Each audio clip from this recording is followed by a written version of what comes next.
Good afternoon, everyone. Sir Owen Disney here for yet another daily vlog. So, the house is now clean. I have swept, I have mopped, I have dusted, and that's done now, so I don't have to worry about it or even think about it until at least midweek. The trough is pretty much down to the point that it's not really going to have to be looked at except for twice a day, so that's fine. I've got a little spot beside my mom's office. But this is always going to be a pain. It's just a necessary evil of living here. But it's all taken care of, so we're good to go, and we'll keep a nice watch on that. Movies were watched this week, and I'll give you my quick review without even mentioning anything else. I enjoyed Side Effects. I hated Identity Thief. Oh no, by the way, once again, I'm sure you guys know that if you're watching this channel, you definitely would understand this to be true. It's not identity theft, it's identity thief. So many times I've heard people say that. It's identity theft, not identity thief, and they are wrong. There's a reason why it's called that. Identity theft would make a good idea for a movie, but it's called identity thief. So there's my proper movie for the day. That's another thing that really annoys me. Actually, I've had an idea for a long time, and I'll probably go into it later on if I need something to talk about to entertain you guys. I have an idea for a movie theater, like, you know, there's a restaurant in Myrtle Beach. I don't know if it's a franchise or not. I haven't really looked into it. It's called Dick's Last Resort. And basically what they do is they belittle you from the second you walk in, and they just like shoot on you and cut promos on you left and right. Sorry, using wrestling vernacular. Basically, because I do that all the time. Basically, they just make fun of you and treat you like garbage. And if you don't order the right thing, or if they don't like what you order, they'll belittle you for it. And you know what? I think that's a good idea for a movie theater. And I think people would pay good money to be shot on about what they're watching, their taste in movies, and I think it'd work really well. And I want to tell you guys about that somewhere down the road. I want to formulate the exact plan of what I would like to do if I created a movie theater that was basically done kind of like Dick's Last Resort in Myrtle Beach.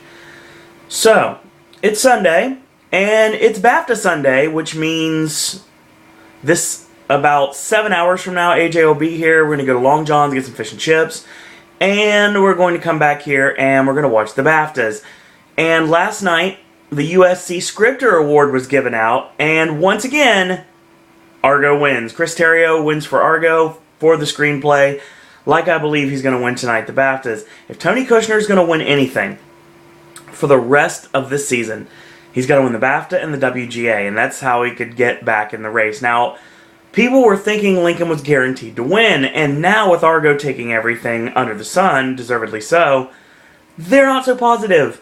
As of right now, there are critics all over the internet, and a website I go to called Gold Derby, and basically everyone in the world is basically saying that Argo's going to win, except for, I think, 2 or 3 people.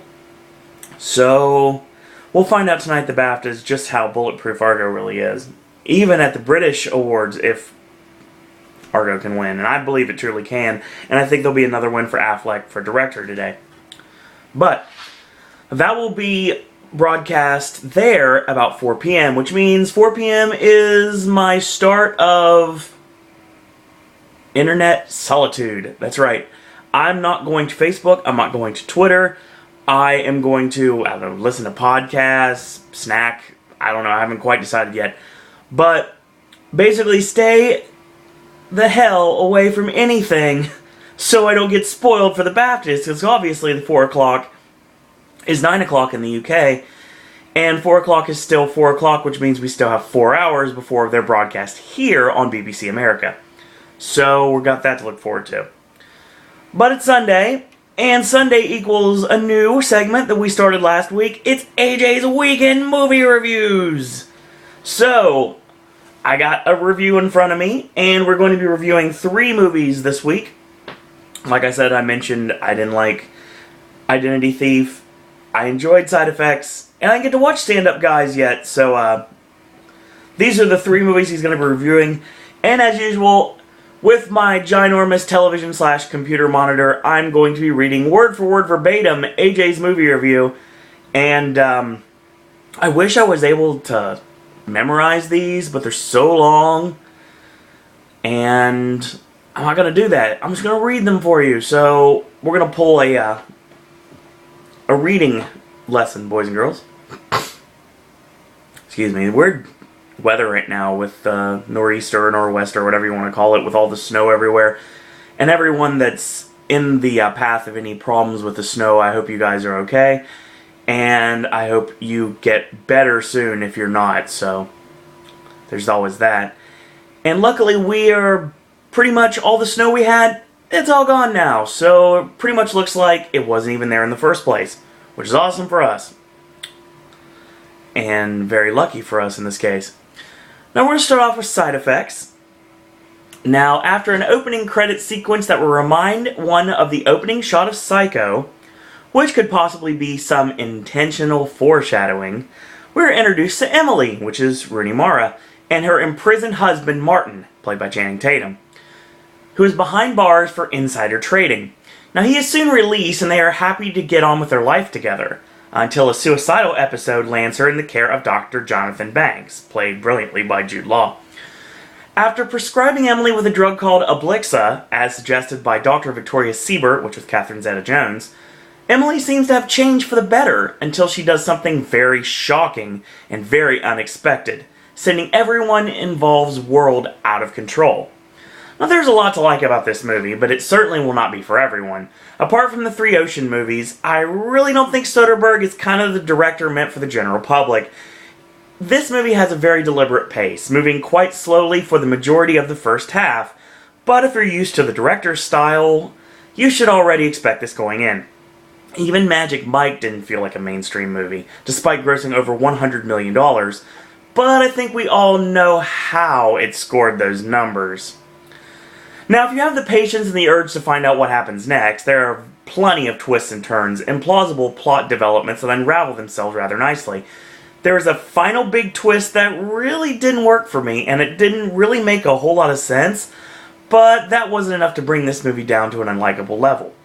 Now, if you're a Jude Law fan, like I am, this is one of his very best performances, bringing on an array of emotions as well as some dry humor, seamlessly. Rooney Mara is also really good, reminding me in a lot of scenes of Catherine Deneuve and Roman Polanski's 1965 film, Repulsion.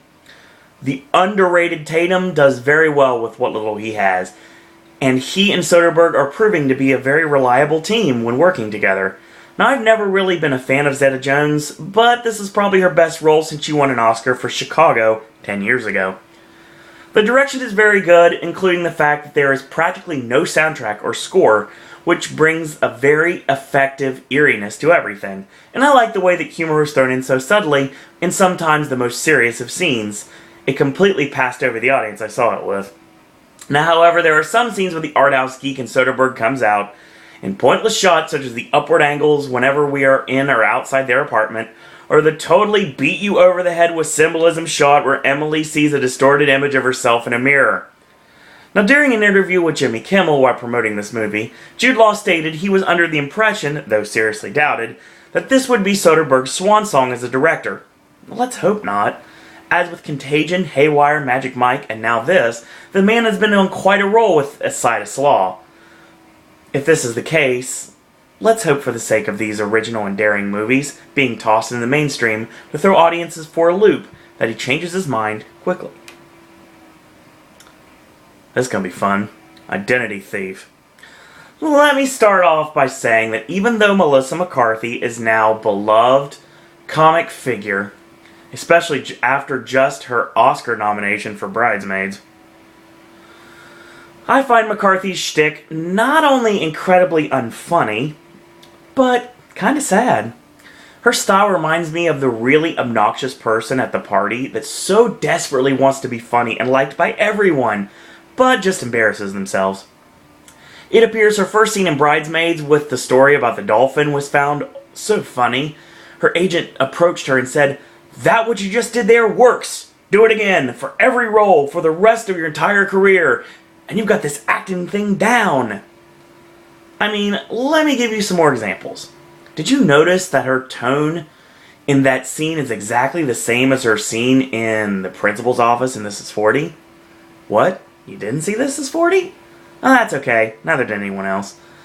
But you probably seen the trailer for The Heat, her upcoming buddy cop movie with Sandra Bullock. Her tough girl who looks you in the eye and sincerely means every cruel thing she says routine gets put to use immediately when she tells Bullock she isn't going to slam her head in a door 157,000 times. And if that wasn't enough, she does the exact same thing 15 seconds later by sincerely telling a cop she's going to stab him in his sleep with his own badge. Ugh. Now that you know my opinion of this movie's leading lady, let's get to this abomination that makes movie 43 look like Woody Allen. And hopefully I won't keep you too long. Now we open on your generic office taken straight from a romantic comedy. You know, the office where the main character comes in running late and his friend runs up and tells him quickly all that's up. And then his assistant comes over and before he has time to sit down and says, "Your boss needs to see you in his office." Yeah, this all sounds familiar, doesn't it? At some point in this office, and which all the characters in comedies work, our supposedly bright leading character Sandy, played by Jason Bateman, gets a call from McCarthy claiming to be some company or something, and all she needs is his information, particularly credit card numbers. Okay, so our main character thinks he's good enough to get promoted and have a higher paying position, but he is stupid enough to give out his credit card info to a number calling him he has never seen before and appears to have no desire of checking out first. We are then treated to a very painful scene of McCarthy running around in a drunken Easter egg hunt for the nearest laugh, and unfortunately finding absolutely none. Now when they realize they can't think of anything funny for her to do, they have her projectile vomit all over the cop, attempting to give her a breathalyzer test. When Detective Morris Chestnut shows up to tell Sandy he missed a court date, they are able to piece together that the ugly woman in the mugshot is who stole his identity.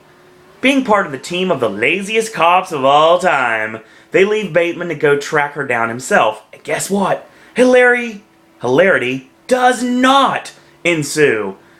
Now the first and biggest problem this movie has, as you already know, we're eventually going to be expected to buy into the fact that these two will become the bestest of buddies before the movie ends, which is difficult seeing how this silly and funny character is a psychopath. In reality, she would be considered deeply disturbed, revolting, and insane. She does this simply so she can buy things to hoard in her empty house, and judging by the other ID cards that Bateman finds, she has been and will continue to do this for quite some time, ruining lives. Now let's talk about all the pathetic ways this movie attempts to be a comedy.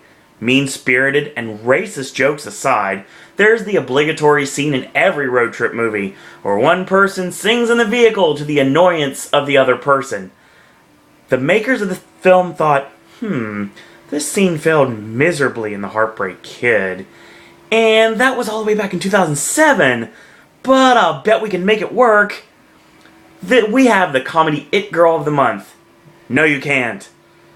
They all go the route of trying to be the all-out raunchy comedy, throwing in every gross-out element that would show up if you approached a preteen boy and said, "Son, now what do you expect out of a dirty movie?" It's clear these people went to the Farrelly Brothers School of Comedy and got expelled for lack of effort.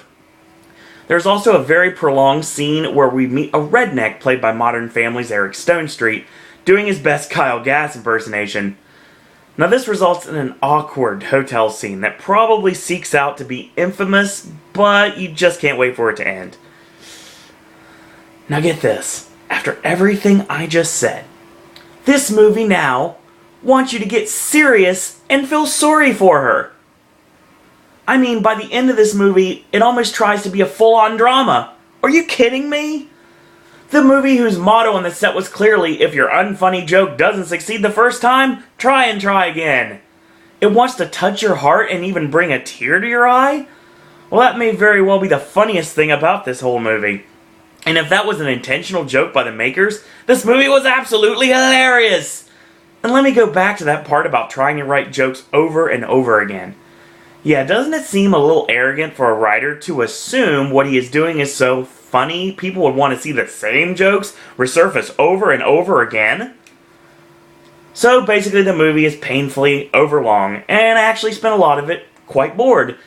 I thought it was ending about a half an hour before it did, and instead of hurrying to put you out of your misery, they go completely off the map and into another plot involving revenge against Bateman's boss, where Bateman becomes the offender and puts someone else in the position he has been in. Yeah, you're real likable now, dude. The best thing I could say about this movie? The presence of Robert Patrick, who is a funny character played greatly by his actor. He is someone who was hired to kill McCarthy. I think it's needless to say which character I was rooting for. Stand up, guys. I'm not really sure what to think or how to feel about this movie.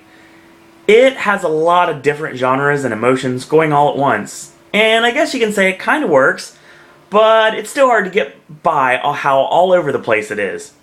Now, the plot brings immediate memories of In Bruges, which was the best film of 2008, where we see Val, which is Al Pacino, being released from prison after 28 years and meeting up with his best friend Doc, played by Christopher Walken, who unbeknownst to Val has been hired to take him out after a hit gone wrong.